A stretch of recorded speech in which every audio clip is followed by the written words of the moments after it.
All this for only $35.95 a month. Say Super Sports Pack into your voice remote to order.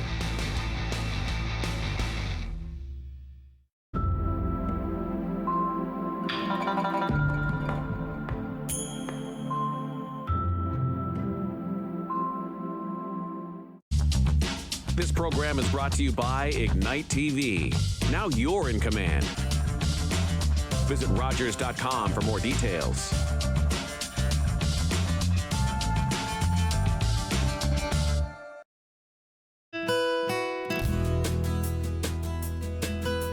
Coming up on this episode of Wandering Grey Bruce, we are exploring a new waterfall trail in the Beaver Valley and learning about this historical property. Oh, wow, yes. Then we are off to visit a new venture in luxury accommodations called Back 40 Glamping. Stove as a heat source, but the actual shape of the geodesic dome, one of its greatest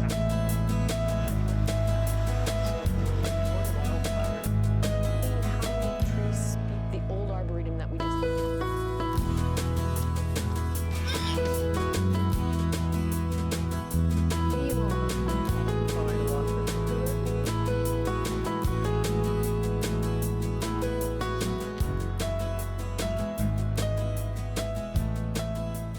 After a 30-minute drive from Owen Sound to Beaver Valley to meet the president of the Beaver Valley Bruce Trail, we arrived at Webwood Falls, at the old garage building visible from Side Road 25. At this location, the house was torn down, but Mrs. Horwath's gardens remain as a tribute to her legacy. And this would have been Mrs. Horwood's garden. And she had lilacs and orange trees, and it was just absolutely beautiful. And the trail goes all the way down to past the gorge, and then exits onto Side Road 25 up here. It's a great little spot here. We're trying to encourage people only to look at the water from this spot, Right. and not trample on the edge, because it's subject to erosion. Oh my God. So you can see the falls over there. Wow. That's beautiful. Yeah, isn't it gorgeous? Can you imagine living here? No, I can't imagine living No, here. That's no. just, It's it's a piece of paradise. yeah. It really is. Yeah. Goodness. And apparently, Mrs. Horwood loved gardening so much that she was rather, in the summertime, the kids kind of had to wonder, like, when is supper gonna be? When is supper going to be? Yeah, but they'd be playing down in the falls during the hot days and sticking their feet in the swampy area that is to the north up my there. gosh, Really wow. nice. Really nice. So welcome to Wandering Grey Bruce. I have the honor of having Joan with us. She is the president of the Beaver Valley Bruce Trail Club here. And she's just brought us into Webwood Falls. And I didn't even know this existed. Wow. Approximately when did you become the owner of Webwood Falls? Well, the Bruce Trail acquired the property in 2014 from James Horwood, who was the last owner here. So the property has been in use since 1840 as a mill and so on. And so we acquired it through a donation that James Horwood made, and he in turn got a tax relief break from Revenue Canada for donating environmentally sensitive land to a conservancy, which is what we are. Right, Yeah. right. And that's something that people could definitely look into, because there are a lot of in estate planning that people could leave their property to the Bruce Trail Conservancy, because there is estate tax planning involved with that as well. Yeah. Or people can just outright sell or donate their land to us. And we always, I know there are rumors that we pay more than market value, but we don't want to skew the market. Right. So we do pay market value for land, and In fact, if you're not sure that we are willing to pay market value, you can list your property, and please just give us the right of first refusal. And if you get a better offer than we thought it was worth, we'll pay you the difference, of course. We'll pay top dollar for the market value of your property. People donate, they leave behests in their will of property. If you want to conserve your property, if it has, beautiful conservation value, we never take farmland out of production. So Right. if you have farmland, that's going to continue to be farmland. But if you have forest area, beautiful field area, natural field area, we're interested in it. And you can sever. We can sever because we are what's called a public body under the Niagara Escarpment Plan. Right. So where some landowners can't sever their property any further because of Niagara Escarpment regulations and so on, we can if we're doing it for conservation purposes. So if you want to remain on, your house part of the property in perpetuity, you can do that. But we can sever off, a piece of the land, or we can use an easement. There are all kinds of ways of doing it, and we're really open to talking about it, whatever landowners want to do. Yeah. No, I didn't realize there was that. That aspect. In fact, of it. we have. You can have that. Oh, wow. Yeah, it's a series of options that are Definitely. available. Definitely. Yeah. And our readers or viewers can go to info@beavervalley.org for more information. Okay, wonderful. So this waterfalls, I did not know this existed. And I did not know there was a little place called Fairmount. So I actually had to look it up on the Grey Bruce map that Grey County put together. Right. Silly me. So we are just east of Fairmount. And how did they come up with the name Webwood Falls? Well, that was the idea of the last landowner, Jim Horwood. His dad was Horwood, and his mom's name was Webster, so he wanted to combine the two names, so Webwood. Webwood. Very lovely. nice. Yeah. Very fitting. It's a nice tribute to the family. Yeah. So approximately how tall would this waterfall be? Do you know? I think it's about 80 feet, Wow. but I could be wrong. I'm not sure. Very nice. Yeah. And one of the things that you had mentioned when we were walking in, Joan was giving us a great little tutorial when we were coming in, but where we are standing here, this is as far as you can go to get to the waterfalls because you're conserving the land, right? And you don't want people around the waterfalls because of the erosion that's going on. And that's kind of specific to the shale formation of the falls as well. But it's a beautiful little falls. Yeah, they are lovely. Yeah. And you can see around the falls here the remnants of Mrs. Horwood's garden because this here is periwinkle. Yes. Which a lot of people will be familiar with. But it's a non-native invasive plant that she loved, and she planted it everywhere. But we don't want to remove it from the walls of the ravine because I think it's playing a big role in preventing more erosion. So, erosion is a big factor in sites like this. And we do ask people, please stay on the trail. Right. And keep your dog on a leash. And keep your dog on a leash. That's a big thing, is keeping your dog on a leash. Yeah. And definitely be hike safety. I love the pants that you're wearing because they're nice and tight at the bottom because there are ticks about and definitely carrying have Lyme disease. Yeah. So I actually contracted Lyme disease just my goodness. over in my own garden, just over there. So do be careful. Be careful about Lyme disease. Cover yourself in DEET. Yes. But even then, I like to wear long pants. Ticks are really bad this year. Our cameraman found a tick on him as well, so that's not a good thing at all. Is there any other spot here that we could have a quick peek of that has some Absolutely. significance? There was a mill here run by the falls, and there's one wall of the old mill building still standing just over there. Oh, great. Let's go have a look at that. Okay. Thanks. So what do we have here, Joan? Oh, here is the viewing platform for the most amazing view. This platform was built by our volunteers with money donated by the Community Foundation of Grey Bruce.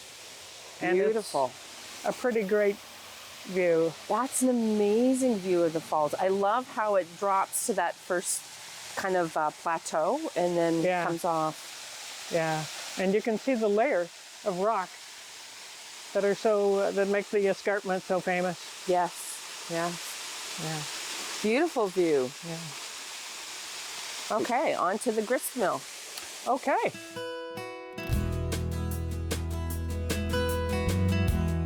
There are 117 kilometers of Bruce Trail in the Beaver Valley, plus 25 kilometers of side trails with scenic lookouts throughout.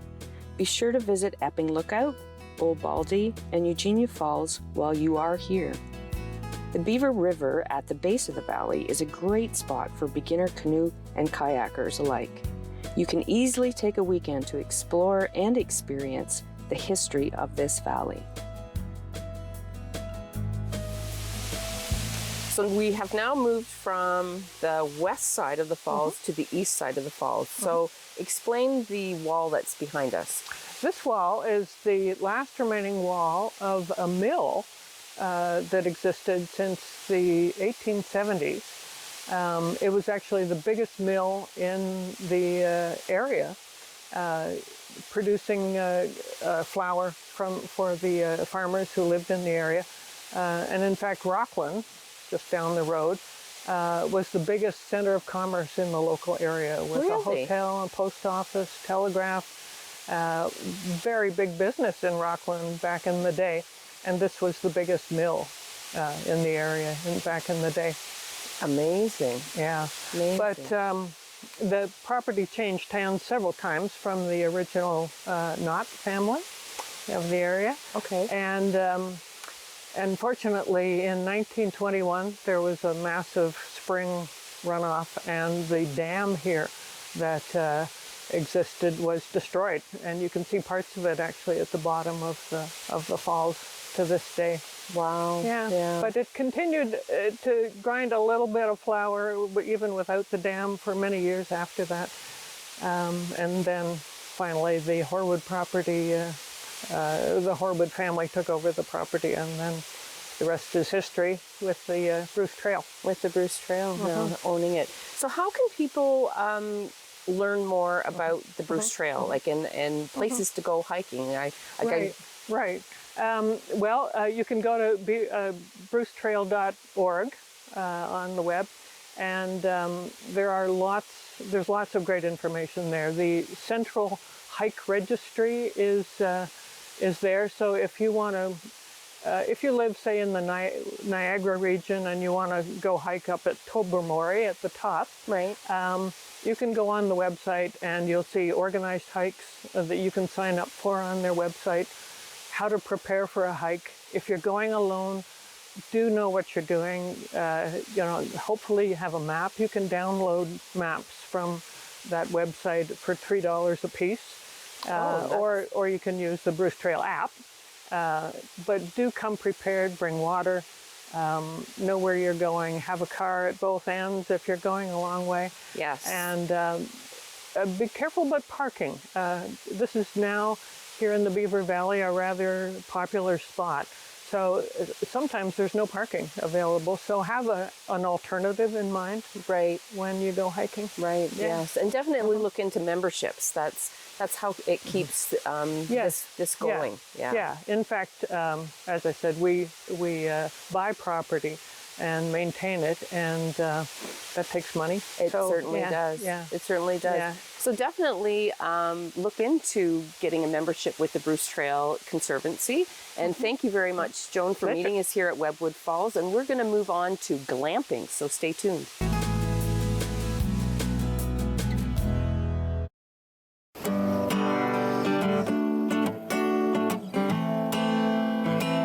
I'm a singer-songwriter from Six Nations, and I've been writing songs about my experience, and with that being said, it's helped me hold hope in my heart in following my dreams and being resilient to everyday Indigenous battles. Competition between spirit, earth, and wind, let me tell you now. This song in particular, The Shiner, is a special song that I wrote for my grandfather. He was a snow snake maker, and that is a Haudenosaunee winter sport. It's my job to educate and to share, and the music allows me to do that. He'll be shining snow snakes and mudcats to the end of his days. Are you the type who would keep going or stop? It's not easy to stop when you have an addiction.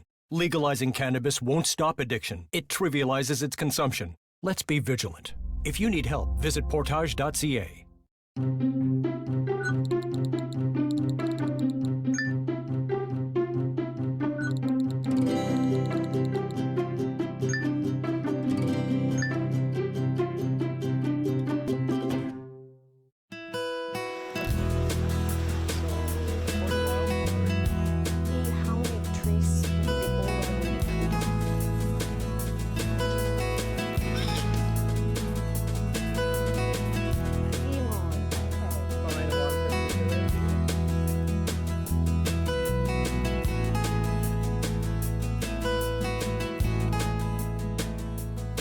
Whether you are a camping enthusiast or not, our next stop is the elite of nature's experiences with all the comforts of home and more.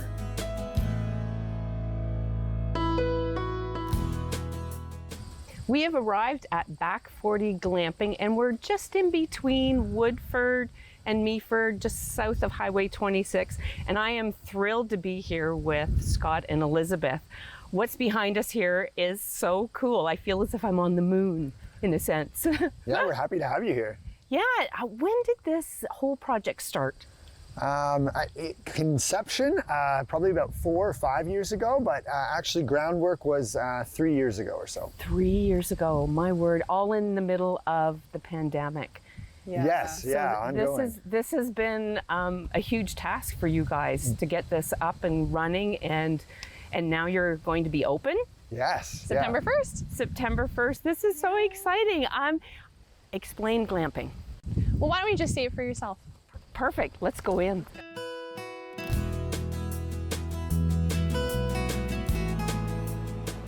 This is way beyond my expectations. This shouldn't have the amping at the end of glamping, because this is not camping. Explain this whole tent per se. Yeah, so they're called a geodesic dome. The way that they work is essentially a bunch of triangles for a strong shape all together, and then eventually create this sphere. They're covered in kind of a two-prong layer, so an outer layer and an inner layer, so that there's a kind of an insulation barrier in between.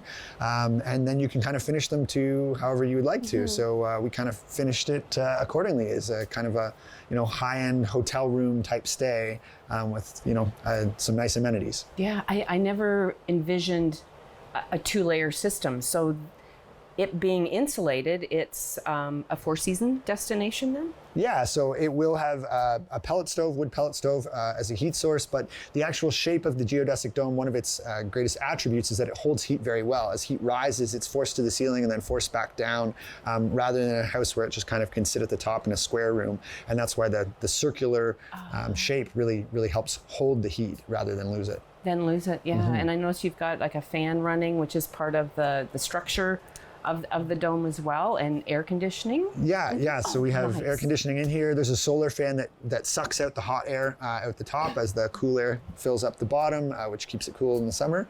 And then obviously in the winter, it's not needed because we're trying to keep the hot air in. Right. What is the size? Like, it looks so much larger. 24 feet. 24 feet round. So about 400 square feet, roughly, square footage. Yeah. It's just amazing. A great way for adults to come and kind of get away. Now, behind the wall here, you've got a few interesting things as well. Yeah, so it is basically like a hotel room in the forest. So around here, it's a full kitchen.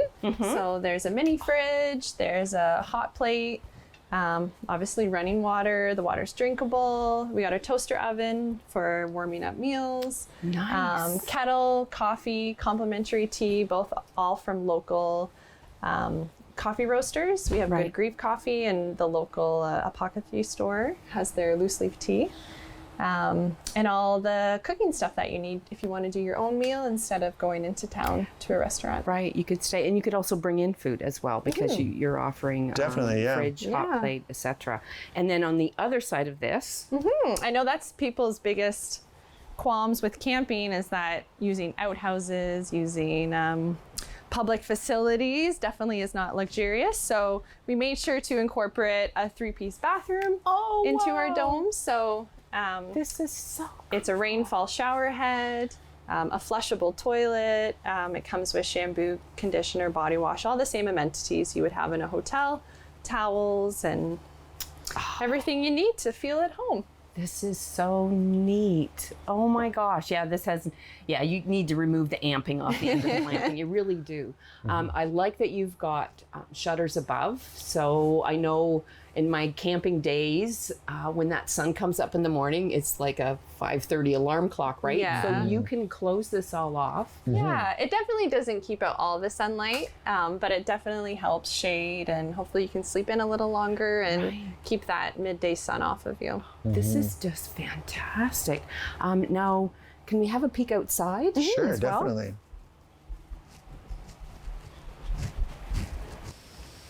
This is a fantastic deck that you've got the dome on. I love that we're right immersed in nature. It's such a cool, relaxing atmosphere that you've got here. And you have a hot tub. Yeah, That's fantastic. Each dome has its own private hot tub, so people can kind of still, get even further into the relax mode and have time in their hot tub. At night, the stars are incredible.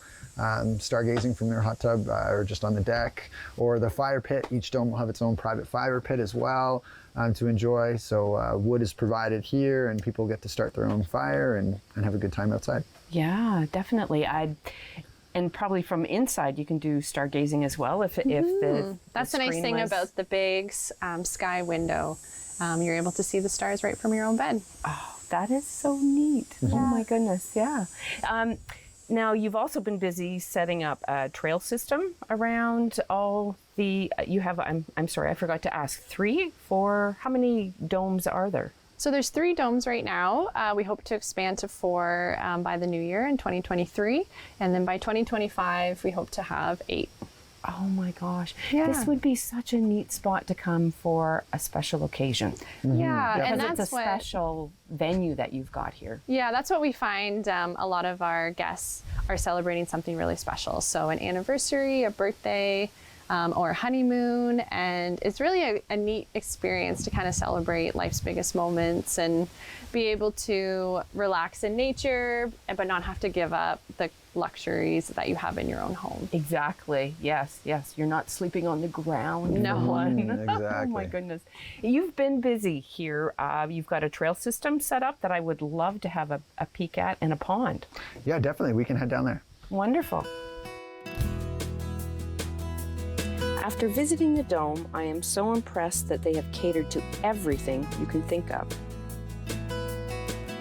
What impressed me the most is their low impact on the environment and their proactive approach to naturalization of trails and their tree planting incentives.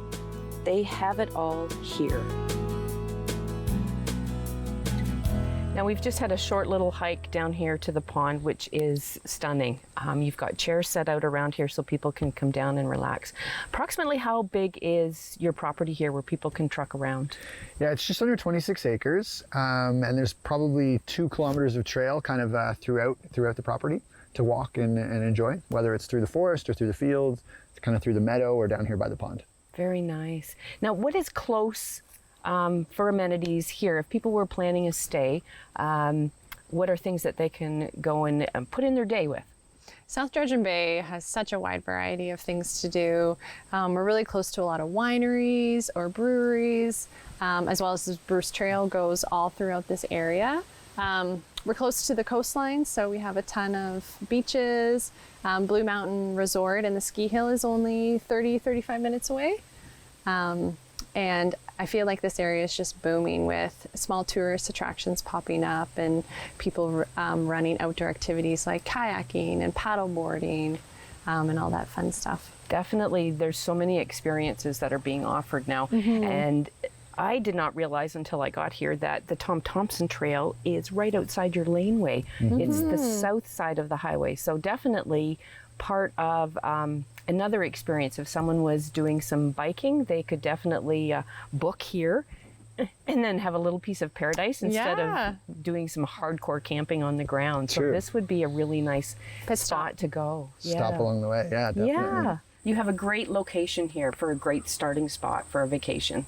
Yeah, our hope is that people will relax in the morning and perhaps the evening, but during the day, they'll be able to go explore the area and all that it has to offer. Fantastic.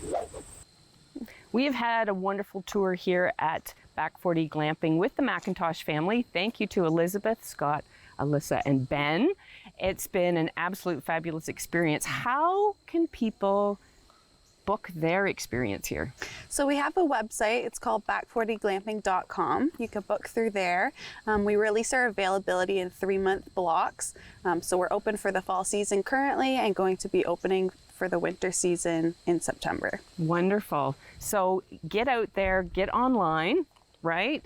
And get yourself booked up for an absolute fabulous experience. Thank you for watching, and we'll see you again next time on Wandering Grey Bruce.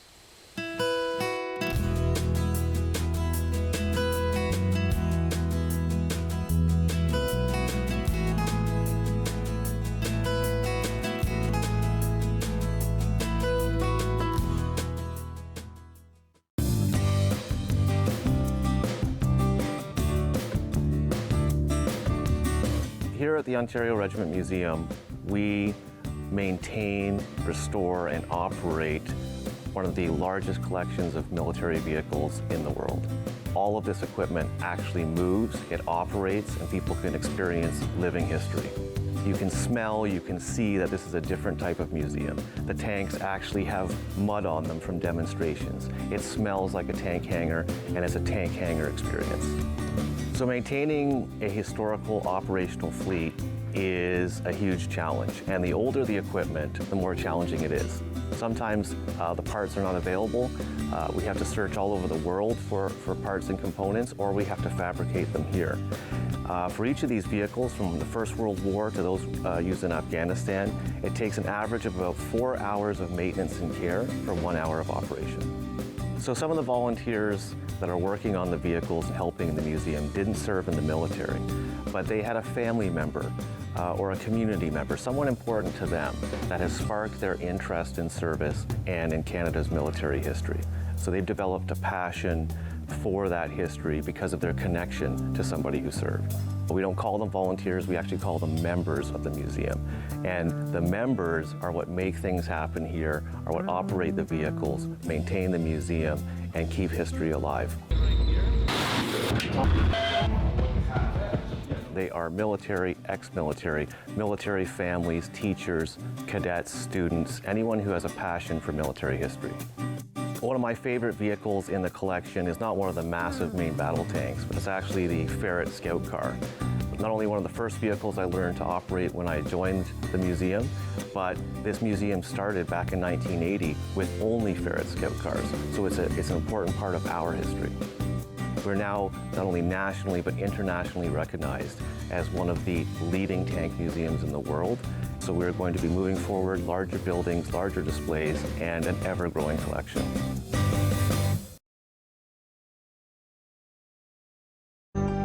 Call the Rogers TV viewer response line, email us, or connect with us on social media.